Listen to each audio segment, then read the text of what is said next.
Actually, after Hans-Jörg's words, I don't know if we need to talk about 30 by 30. But, and I wonder why 16%. That's, so how many of you know what we're talking about here, 30 by 30? Well, almost everybody. Definitely we should go and... Okay, so my goal here is that after this session, all of you are able to stand up here and give a talk about why we need 30 by 30. Okay? And to get that, we need to, the emotional component was beautifully put forward by Hans-Jörg Wyss. Now let's talk about the brain for a little bit, the rationale. So why do we need to protect anything, right? And then how much? And then where? And how? And then the final question, of course, how much is it going to cost, right? So this is what we're going to try to do in the next 20 minutes. Somebody shaved 5 minutes out of our session. Wonderful. Okay, start with why. So you guys know we have to be concise. Why? Is there any problem? What's the problem? What are the drivers of this global loss of nature that we hear about? Liz. Thanks very much. We all were probably aware of a recent UN report which said that 1 million species are threatened with extinction. And this includes 60% of all large mammals, which includes elephants, rhinos, great apes. Imagine a world without them. It includes 60% of all turtles and tortoises. And there was a report came out just last week that said that, in fact, plants are becoming extinct at an even greater rate than animals, with about 600 species of plants that have gone extinct in the last 250 years. And why is it happening? Well, one of the core reasons that it's happening is there's a lot more of us than there were. So when National Geographic was founded in 1888, there were about 1.5 billion people on the planet. Now there's more than 7.7 billion. So that means we need land for agriculture, and about 3/4 of the world's land area and most of the world's oceans are now impacted in some way by human activities. We only have 15% of the original tropical forests remaining, and only about 5% of the world's natural grasslands remaining. On top of that, we overexploit individual species by overlogging, overhunting, overfishing, which means that that's the greatest threat to certain species such as elephants, tigers, a lot of the ones that we really care about. And it matters. And why should we care about it? Partly because, as we've heard in a lot of talks this week so far, these species have intrinsic value. They're really special. And that's the basis of the Endangered Species Act, lots of other national legislations and international treaties, because we believe these species have a right to exist. They also have huge cultural value. They're bound into the cultures of people around the world. They're also extremely important for local livelihoods. So local people are very, particularly indigenous and traditional communities, are very dependent on wild species for their livelihoods. About 1 billion people worldwide depend on wild fish for their basic protein supply. And perhaps in some ways, most important of all, they provide essential ecosystem services in these biodiverse systems which keep us alive by mitigating climate change, by controlling the climate, by controlling water supplies. So for all those reasons, we're losing things, and it really matters. You must be like me. I'm never invited back to a party.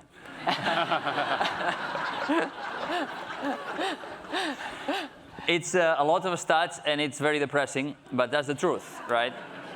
No, that's the truth. We have transformed. We are like the meteorite that caused the extinction of the dinosaurs, right? And we are transforming the planet at the geological scale. The good news, because I don't want you guys to walk out of this auditorium depressed, is that we can reverse that, right? And this is what we're going to focus on: protected areas that Hans-Jörg and many other people here have been working on. In the ocean, we see this very clearly. You know, when you stop killing the fish, what happens? They take a longer time to die.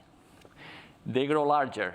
They have more sex and produce lots of babies. And these protected areas in the ocean bring back life spectacularly. You know, with my colleague and explorer Octavio Aburto here in Mexico, in 1999 we went to a place called Cabo Pulmo in Baja California.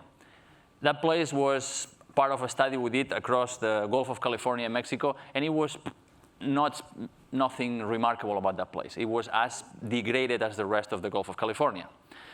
And the fishermen were so upset with not having enough fish to catch that they decided to do something that nobody expected. They stopped fishing completely.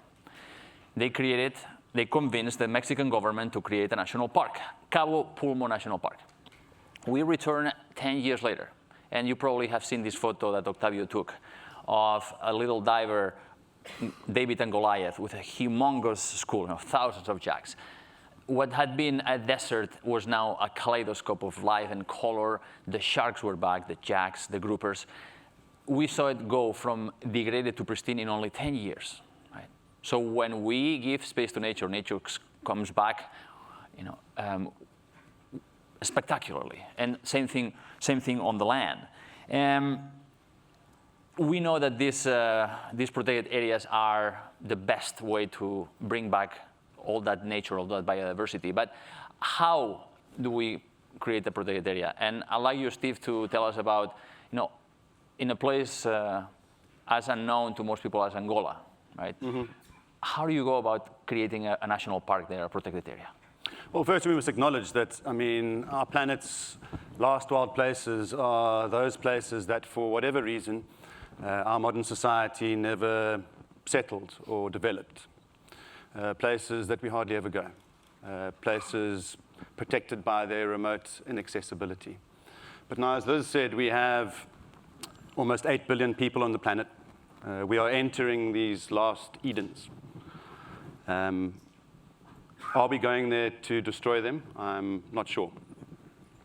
But I do know that it's our cities that, and not the local communities, not the bushmeat hunters themselves, that are eating and wearing our last wildlife. Now, before I go into the how, I just want to take a moment for us all to acknowledge the indigenous local communities that live in these last wild places, these stewards and custodians, who are too often underrepresented in meetings and conferences like this around the world.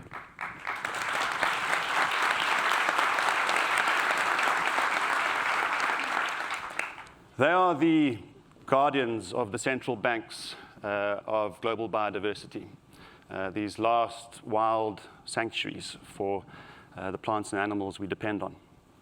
So they are the key. Now, in our work in the Angolan highlands, in a landscape that we call the Okavango-Zambezi Water Tower, they have guided us in finding 70 new species to science currently being described, 93 new species for Angola, hundreds of species not known to be there. They've guided us to 19 source lakes surrounded by stratified peat deposits, peatlands, that were not known to be there, undocumented, fundamentally changing our understanding of the functioning of incredibly important river systems like the Okavango, the Kwando, and the Zambezi. Now, in our interactions with government, which is incredibly important, that's where the policy is going to come from, that's where new protected areas is going to come from. Early on, they said, what is the name of this landscape? Now, note this landscape is the size of the state of Wisconsin. It's got about 10,000 people living in it. There was no name for it in government. No one in government had been there for 50 years. So our team go and interview the local communities, ask them, what is the name of this place? And they have many names for small parts of it, but they wanted a name for the whole thing. And the name they came up with and promoted was Lasima Lia Moana, which means the source of life, a fonte de vida. Now, it had taken our 57 scientists working on the project 4 years to figure that out, something they had known all that time.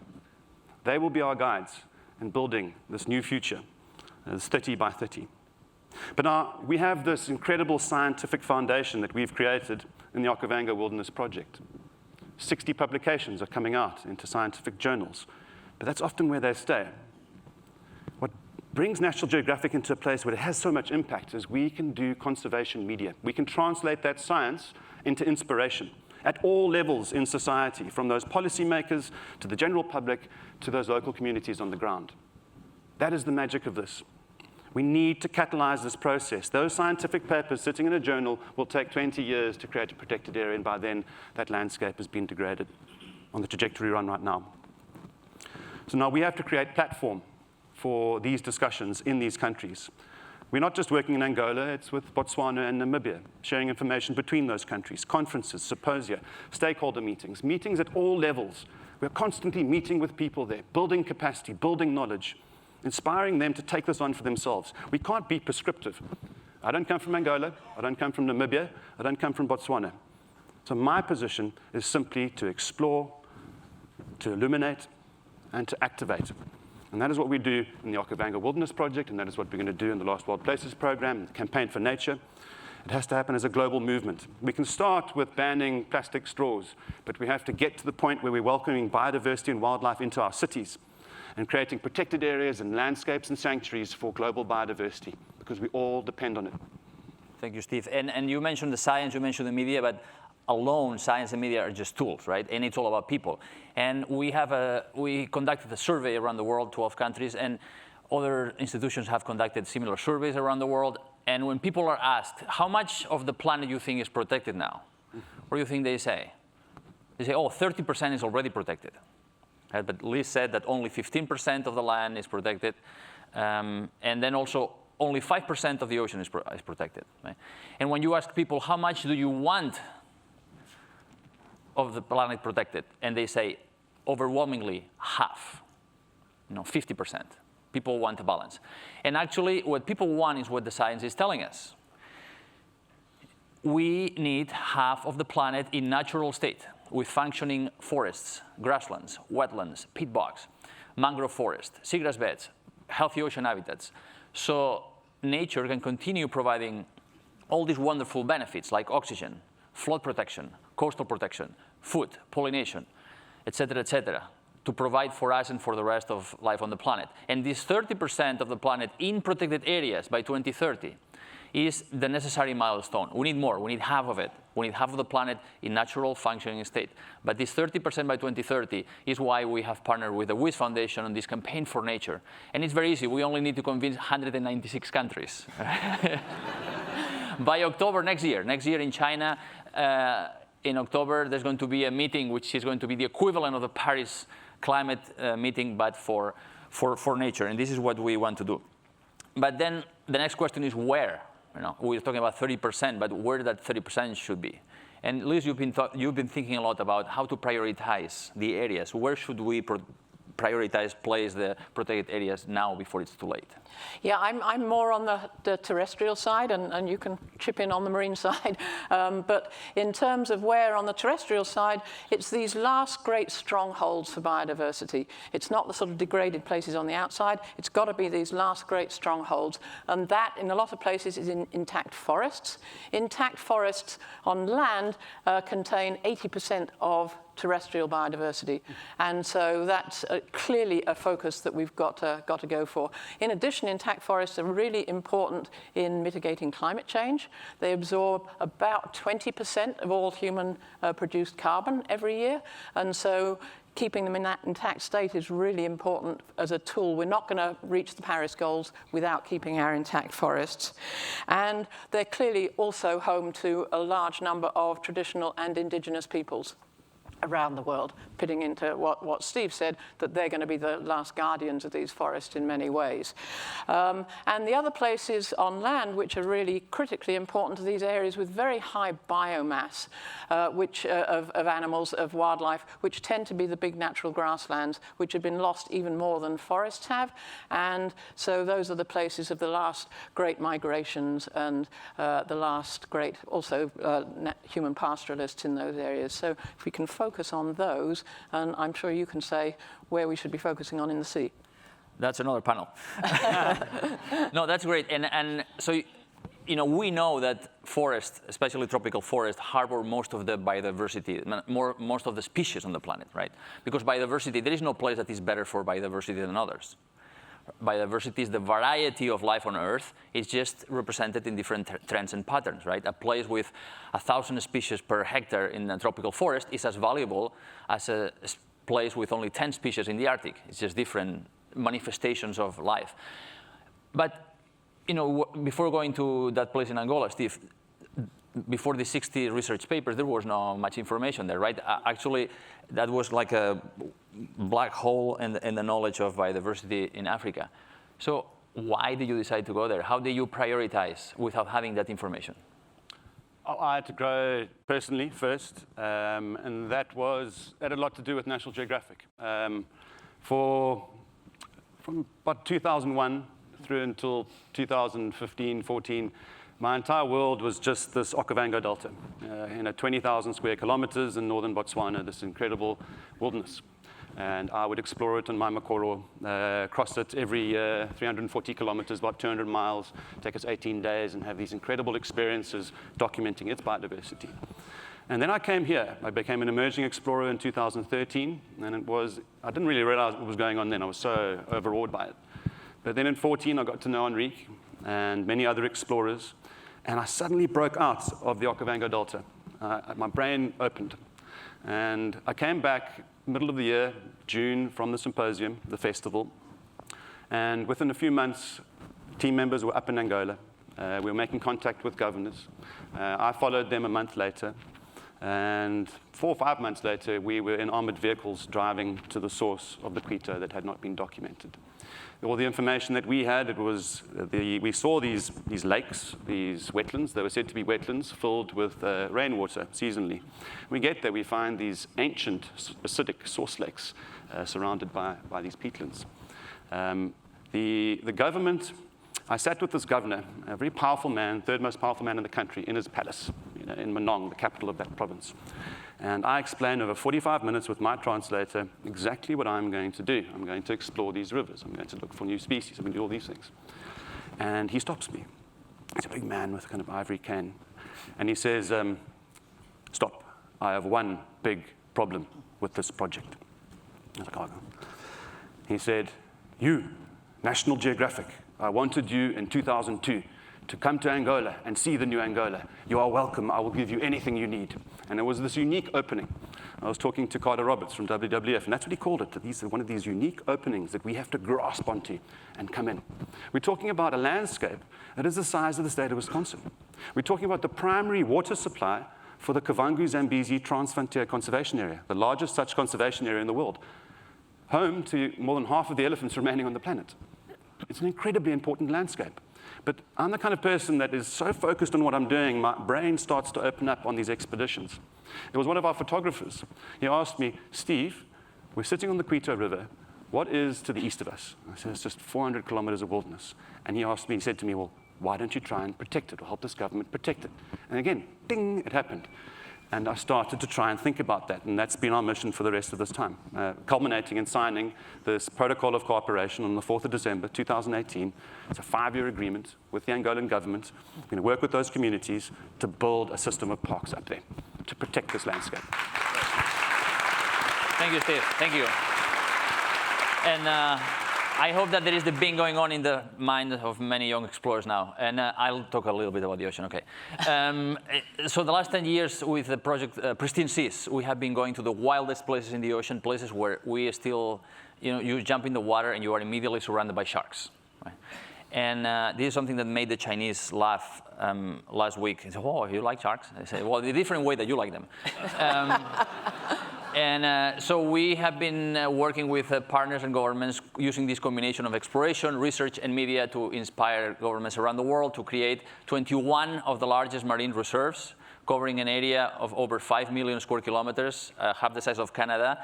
And I'd like to thank our friend John Podesta, who's here today, because when in his latest years at the White House, he was instrumental in expanding our national marine monuments in the Pacific. So thank you, John. And we will continue working not only on the ocean, but also on these new last wild places to try to help to protect some of these key areas on the land that contain such important biodiversity. And the last question is, how much is it going to cost? So you have the Minister of the Environment, after we have convinced the Minister of the Environment or the President of the country, oh, we have to protect this, right? You have the emotional connection with the media. Ah, wonderful, yeah, I'm going to protect it. And here's all the science, 60 papers. You are not going to read them, but believe me, they are great. And then the Minister of Finance says, okay, how much is it going to cost? And this is where we have the problem. How much does it cost to manage a protected area? It depends how remote it is. It depends on the pressures on it. Because broadly, as I heard Mr. Weiss saying in the previous section, we've got to maintain them, not just establish them.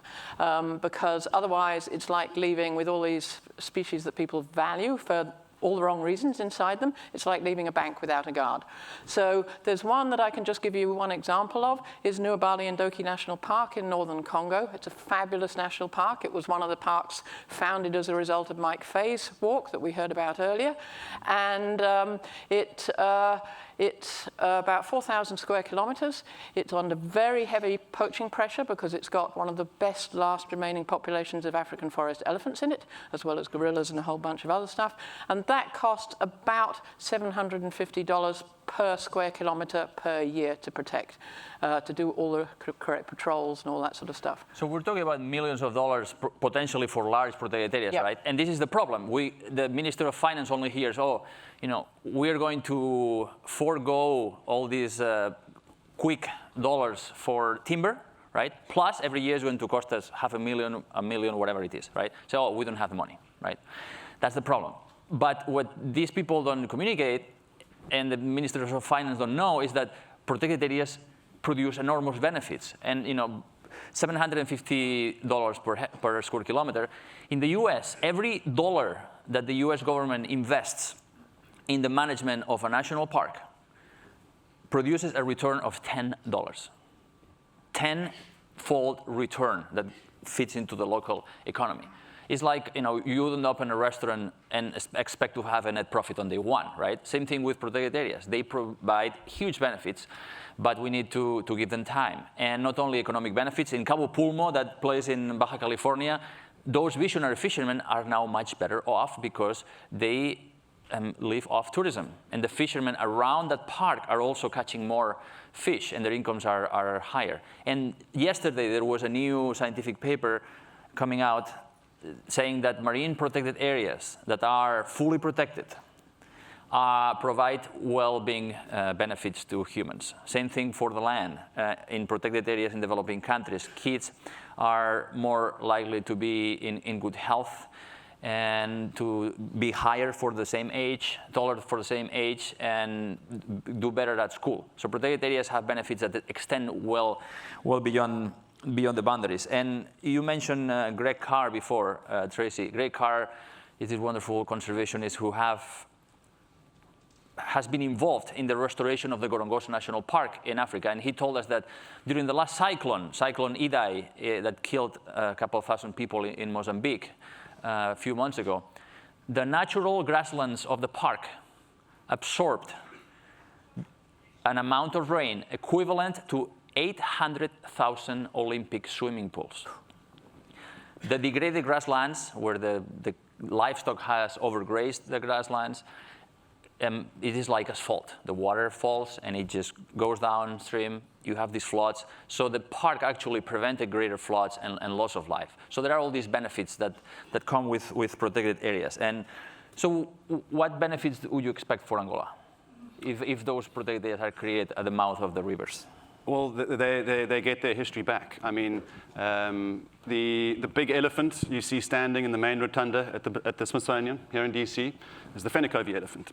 Now, that elephant was shot by Joseph Fenakovi in 1955 in the part of Angola we're working in. This is recognized as the largest ever land animal ever seen and then shot. Now, that part of Angola was known as the living room of Africa. In 1961, when the elephant was unveiled at the museum, National Geographic, in the September issue, wrote an article, Angola, Unknown Africa, romanticizing the cultures, the landscapes, the Fenakovi elephant, safari. This was way before we even knew about Botswana or Namibia or Zambia, these established industries now. Angola was going to have that. But then in 1961, the Civil War, the War of Independence breaks out. Now, war in that country continues till 2002. They got independence in 75, and then the Civil War broke out. So these 40 years were stolen from them. Now, many of you know Walter Settler-Bosche from our film. He's one of the leaders in our project. You'll see him tonight. He's here somewhere, I think. Where are you, Walter? Yeah. Now, Walter, we've now made first contact with the communities up there, these Luchazi communities along the Nhangu River. And we go and visit, and we look at their lives and the way they're living. And Walter says to me, he says, well, you know, my life before the Maremi Game Reserve in the Okavango Delta was very similar to theirs. We were hunting, farming, fishing.